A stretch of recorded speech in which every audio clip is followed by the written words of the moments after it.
Hey, what's up, everybody? Welcome into a new edition of the 365 Sports Newsletter, Baylor Edition. I'm Craig Smoak, joining you each Wednesday talking Baylor football and all things Bears. And, well, we've had better weeks to talk Baylor football. This week in particular, a little bit brutal as they are fresh off a 41-20 loss on the road to the Cincinnati Bearcats, a loss that now drops the Bears back to 500 overall in the year at 4-4 with 4 to play.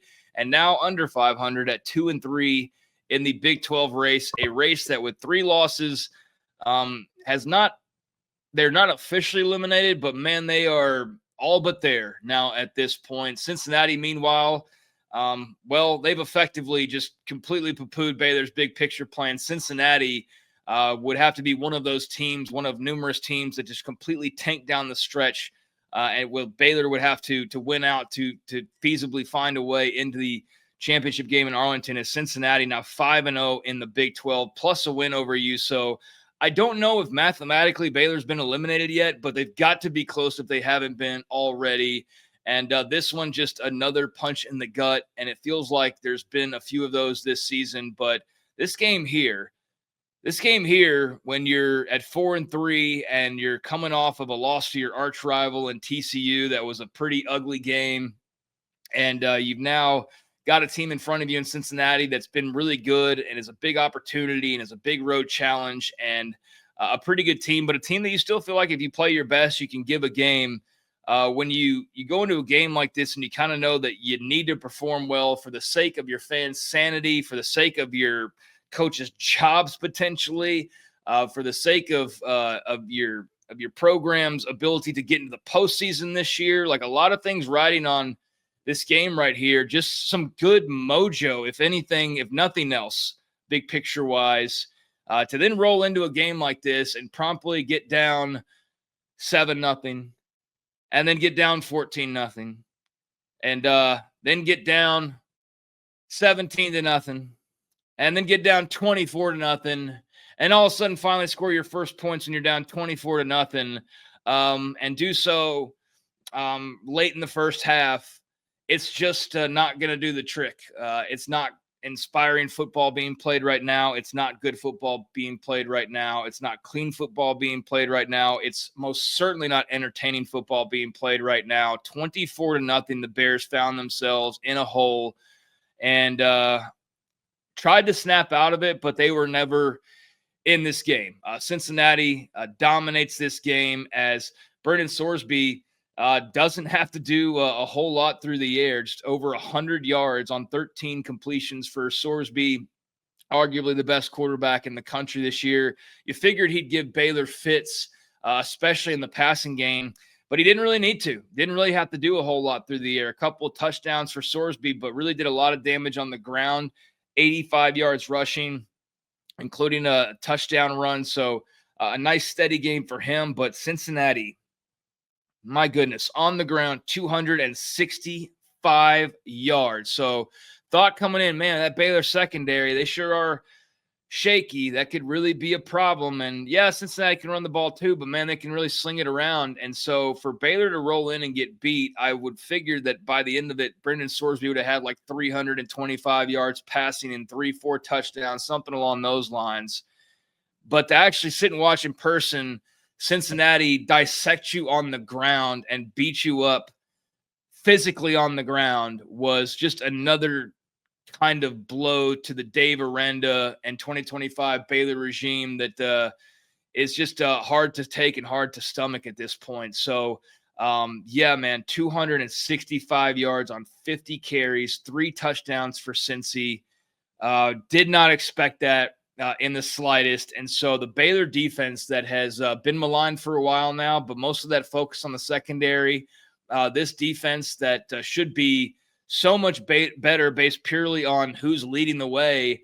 They just seem to have no answers. And it is a league with some talented offenses, but that's not making any excuses. And I'm not going to attempt to make any excuses. Just a bad performance again by the Baylor defense, but just in the way this kind of took place, surprisingly brutal in a new kind of way that I wasn't expecting. Meanwhile, offensively for the Bears, not good. Sawyer Robertson, 137 yards passing, a couple of touchdowns, did not have an interception in this game. So that was good, but you did lose 2 fumbles. So turnover problems continue for the Bears. They can't not turn the football over. They still can't run the football effectively, only 129 yards on the ground, as they just can't really seem to get into a rhythm in that regard. No big performances really to speak of offensively at all. And the Sawyer Robertson Heisman campaign that was existent there at the beginning of the year and then became a little bit more prevalent earlier in the year as they had a couple losses, but he was leading the nation in passing and putting up some big performances.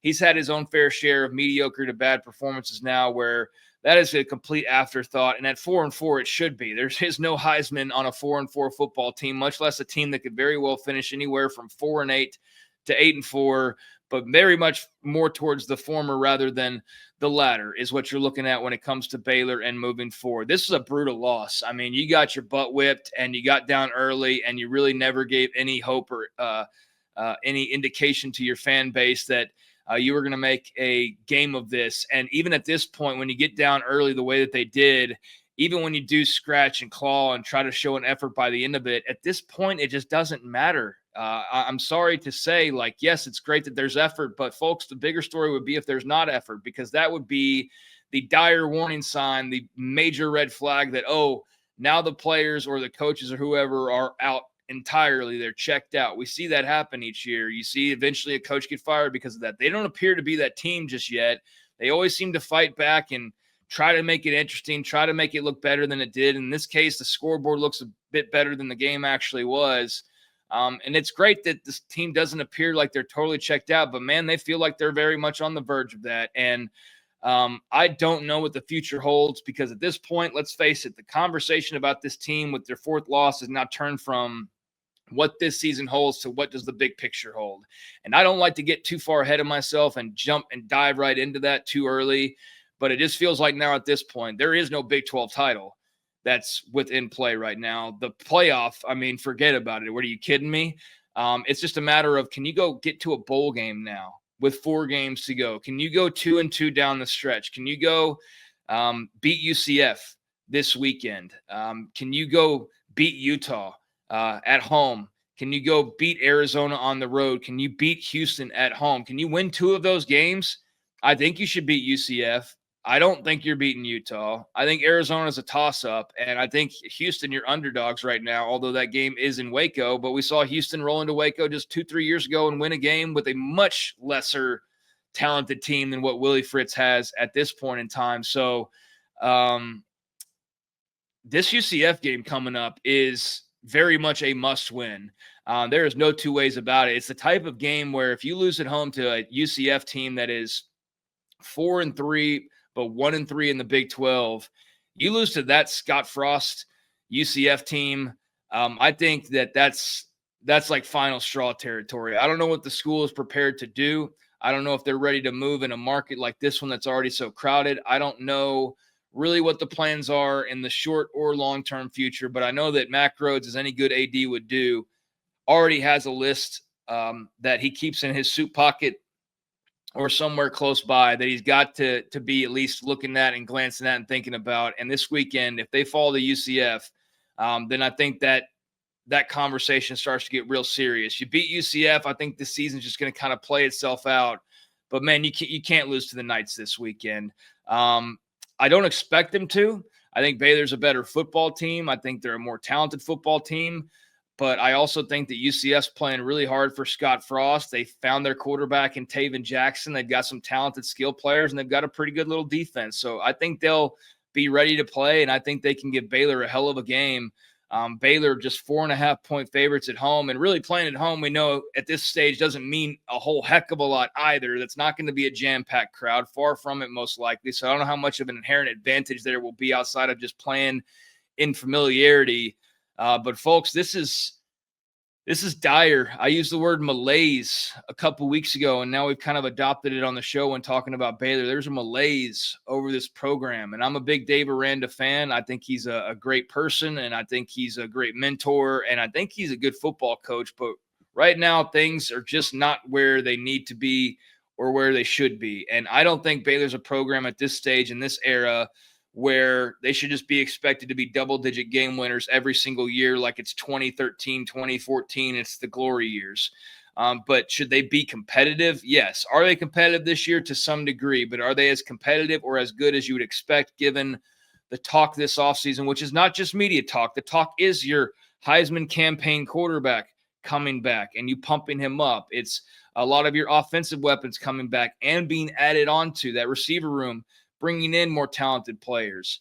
But defensively, you're just not good. And that's frightening when Dave Aranda is your head coach. And offensively, if your quarterback struggles, which he has of late, you're not effective. And so what you're seeing as of last week was a bad performance by your quarterback and offense overall and a bad performance by your defense and just bad football. And so here we are with a month to go. And the last couple of weeks, we've seen bad football. And this team go from 4-2 and 2-1 in the league to now under 500 in the league, basically buried. And also now at 500 and going, how can we get 2 wins in our last 4 to make a bowl game? And that's just no matter what hype you considered too much or too little or whatever, that should never have been a conversation we were even remotely having this year with Sawyer Robertson and crew coming back is can they make a bowl game? But that's where we are with 4 games to play.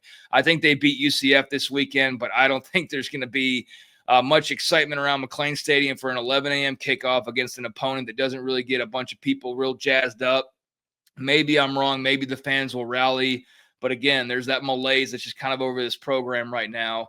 And the only way to shake it off is to go win. But where they are at this point, you can go beat UCF. I don't think it changes a lot of people's minds. I think you got to go win a couple games in a row, which would entail not only beating UCF, which I'm not banking on that being 100% certainty, but then you turn right around and you're going to be going and starting to get ready for a buzzsaw of a Utah team. So it's going to be a very interesting Saturday. This is, I think, as much of a must-win as Dave Aranda's had in a while. I think there's probably been some games where you attach must-win to it, but this one here, you can't afford to lose a third straight. You can't afford to lose to UCF. You can't afford to lose at home. You can't afford to suddenly be 4-5 and speed racing towards the bottom of the Big 12 standings. You just can't afford it if you're Dave Aranda. So, yeah, I think it's a must-win this weekend. I think that the Knights will be ready and probably smelling a little bit of blood in the water. So the Bears better have their chin straps strapped up tight, and they better put on a much better start and performance than they did a week ago and the week prior to that, or we could be staring dead ahead at yet another miserable loss. But I'm going to pick them for right now, see how the rest of the week goes. Obviously, some odd news. Mason Miller, offensive line coach, that little bit of a curveball that came out before the game last week. An incident at practice that resulted in him being gone from the staff. So wasn't expecting that kind of a curveball last week, but that's just kind of, I guess, fitting for where we find ourselves. Just a very perplexing, head-scratching type of a year. And now you've lost an O-line coach, and we'll see how that affects maybe this game moving forward. And don't know how much of an effect it had last weekend, but just kind of a bizarre story that I'm sure we'll learn more about. Nothing too crazy, no scandalous things going on that I'm aware of at least, but still bizarre to see a guy whose unit wasn't particularly performing badly. This had nothing to do with that for the people who were wondering, well, the offensive line's not that bad. It's not that. It was something, some sort of an incident. So nothing criminal as far as we're aware of or anything along those lines, just a tiff that I guess went too far. And I don't know. Just more mystery, frustrating mystery that surrounds this football program and this team right now. So add that onto the top of, I guess, just things not going quite right at the moment for the Baylor Bears. So bad loss to Cincinnati. No other way to sugarcoat that. An embarrassing loss, a very one-sided, lopsided, uninspiring loss. And now this team must rally this week against UCF, and this game will tell us a lot. It will tell us what path we're about to go down this final month of the season, a path where they've now lost 3 straight, and the coaching conversations get very heated, or maybe they're able to get back into that win column, bring a little bit of positivity, and stave that off for a little while longer. I don't know, but the malaise is very real, and the need for some positivity is very real Will it come this week against UCF? We'll see. But right now, this Baylor football team, it's just not in a good place. So we'll see where we're talking about them being next week. It could be worse than we're already talking about, or it could be slightly better, but it's going to take a lot of work. And I don't know if it's possible even this year to turn this into a season where we're talking hugely positively by the end of it, unfortunately, which is what we were kind of expecting and hoping for going in. Expectations, those aren't going to be met, but where can they end up? That's the story now. And can they make it to a bowl game? Cannot believe I'm asking that question with just 4 games to play. But this UCF game will have a lot to say, and whether that answer is ultimately a yes. Until next time, please hit that like and subscribe button. I'm with you each Tuesday with the Big 12 newsletter, Baylor edition, and sign up for the Big 12 newsletter over at 365sports.video, 365sports.video. Punch in your email address there and get the Big 12 newsletter delivered into your inbox each Wednesday afternoon, covering all 16 teams with an article and video talking about Iowa State, Baylor, TCU, all 16 each Wednesday, 365sports.video. Until next time, I'm Craig Smoak.